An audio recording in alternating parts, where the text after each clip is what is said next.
আসসালামু আলাইকুম। অনেকদিন পরে একটা ভালো ভিডিও শেয়ার করলাম। রাসূল সাল্লাল্লাহু আলাইহি ওয়াসাল্লামের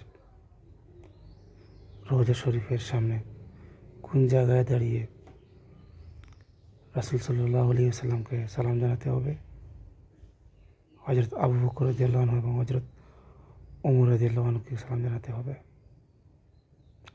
আশা করি ভিডিওটা মনোযোগ দিয়ে দেখবেন, এতে জানা হবে এবং শেয়ার করবেন যাতে সবাই জানতে পারে। এবং আমরা ভিতরে যাব হচ্ছে এইভাবে, আমাদের বাম দিকে থাকবে রওজা। রওজা থাকবে কি বাম দিকে। ভিতরে কথা বলার কোনো সুযোগ নাই, বেশি সময় দাঁড়ায় থাকারও সুযোগ নাই।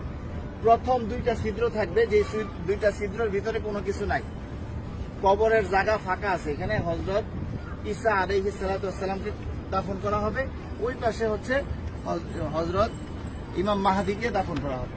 তো এই যে প্রথম দুইটা ছিদ্র ফাঁকা, এখানে অনেকে দেখবেন সালাম দিতেছে, ভিড় লেগে আছে। এখানে সালাম দিব না, আমরা সালাম দিব হচ্ছে এইখানে এই ছিদ্র বরাবর ভিতরে হচ্ছে রাসূল সাল্লাল্লাহু আলাইহি ওয়াসাল্লামের রওজা। এই জায়গায় সালাম দিব, দেখবেন যে এরকম যেই ছিদ্রটা, এইটার সাথে কিন্তু কোনোটার মিল নাই, ঠিক আছে। এই বরাবর নবীজিকে সালাম দিতে হবে।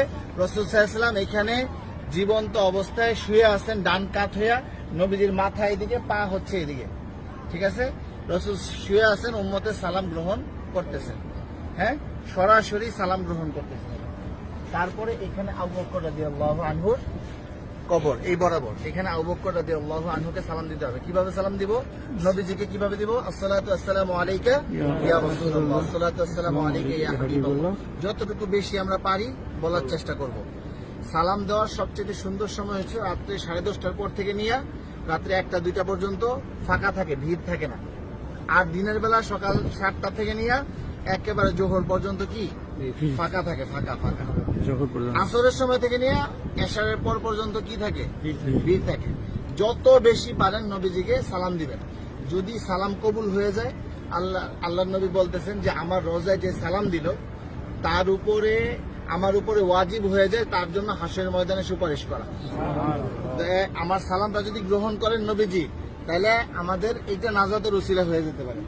যাই হোক, বলতেছিলাম এই বরাবর আবু বকর রাদিয়াল্লাহু আনহু, আবু বকর রাদিয়াল্লাহু আনহু মাথা এদিকে, পা এদিকে।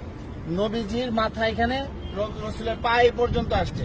রাসূলের শরীরের ওই পাশে হচ্ছে কি আবু বকর রাদিয়াল্লাহু আনহু। আবু বকর রাদিয়াল্লাহু আনহু ঘাড় বরাবর হচ্ছে হযরত ওমর রাদিয়াল্লাহু আনহু, উনি আরো ওই পাশে, ঠিক আছে। নবীজি এখান থেকে এইভাবে শোয়া, রাসূলের পরে হচ্ছে আবু বকর রাদিয়াল্লাহু আনহু শোয়া, তারপরে হচ্ছে হযরত ওমর রাদিয়াল্লাহু আনহু। এইখানে হযরত ওমর রাদিয়াল্লাহু আনহুকে সালাম দিতে হবে। তো এইখানে নবীজিকে সালাম দিব আমরা।